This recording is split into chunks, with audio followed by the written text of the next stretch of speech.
ഒരു ബിസിനസിന്റെ performance analyse ചെയ്യാൻ നമ്മുടെ പ്രൈമറി ഫൈനാൻഷ്യൽ സ്റ്റേറ്റ്മെന്റ്സ് അല്ലാതെ തന്നെ ഒരുപാട് ടൂൾസ് ഉണ്ട്. അതായത് ഇപ്പോൾ നമ്മുടെ ഒരു ഇൻകം സ്റ്റേറ്റ്മെന്റ്സ് നോക്കുമ്പോൾ ഇതിൽ തന്നെ നമുക്കൊരു 3 പാർട്ടായിട്ട് തിരിക്കാം.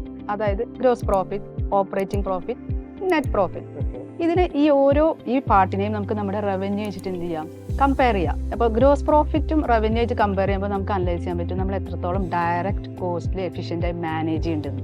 അതുപോലെ തന്നെയാണ് ഓപ്പറേറ്റിംഗ് പ്രോഫിറ്റ്. ഓപ്പറേറ്റിംഗ് പ്രോഫിറ്റ് എന്ന് പറയുമ്പോൾ നമ്മുടെ ബിസിനസ് റൺ ചെയ്യാനുള്ള പ്രോഫിറ്റ്, നമ്മുടെ ഇൻട്രസ്റ്റും ടാക്സിനും മുമ്പ് വരുന്ന പ്രോഫിറ്റാണ് ഓപ്പറേറ്റിംഗ് പ്രോഫിറ്റ്. അപ്പോൾ നമ്മുടെ ബിസിനസ് എത്രത്തോളം എഫിഷ്യൻ്റായി റൺ ചെയ്യുന്നുണ്ടെന്ന് അറിയാൻ പറ്റും. അതുപോലെ തന്നെയാണ് നെറ്റ് പ്രോഫിറ്റ്. നെറ്റ് പ്രോഫിറ്റ് എന്ന് പറയുമ്പോൾ നമ്മുടെ ബോട്ടം ലൈനാണ്. ഒരു ബിസിനസ്സിന് എല്ലാ ചെലവും കഴിഞ്ഞിട്ടുള്ള നെറ്റ് പ്രോഫിറ്റ് മാർജിനുമായിട്ട് കമ്പയർ ചെയ്യാൻ പറ്റും. ഇതുകൂടാതെ തന്നെ നമ്മളിപ്പോൾ നമ്മുടെ ബാലൻസ് ഷീറ്റ് എന്ന് പറയുമ്പോൾ ബാലൻസ് ഷീറ്റിൽ ഓരോ എലമെന്റും നമുക്ക് എന്ത് ചെയ്യും, ഡ്രിൽ ഡൗൺ ചെയ്തിട്ട് പ്രോഫിറ്റുമായിട്ടും റവന്യൂ ആയിട്ടും കമ്പയർ ചെയ്യാം. ഒരു എക്സാമ്പിൾ ആയിട്ട് പറയുകയാണെങ്കിൽ റിസീവബിൾസും ഇൻവെന്ററിയുടെ ലെവൽസ് നോക്കുകയാണെങ്കിൽ തന്നെ ഇത് ഹൈ ലെവൽസ് ആണെങ്കിൽ നമുക്ക് അറിയാൻ പറ്റും ഇത് ക്യാഷ് ഫ്ലോയുടെ എഫിഷ്യൻസി നമുക്ക് നല്ല കുറവാണ്. അതുപോലെ നമ്മുടെ വർക്കിംഗ് ക്യാപിറ്റൽ ഒന്നും കൂടി എഫിഷ്യൻ്റായി മാനേജ് ചെയ്യണമെന്ന് നമുക്ക് അറിയാൻ പറ്റും. പിന്നെ നമുക്ക് നോക്കാനുള്ളതാണ് നമ്മുടെ സെഗ്മെന്റ് വൈസ് പ്രോഫിറ്റ്. അതായത് ഒരു product line profitability, customer wise profitability, ഇതൊക്കെ നോക്കുക.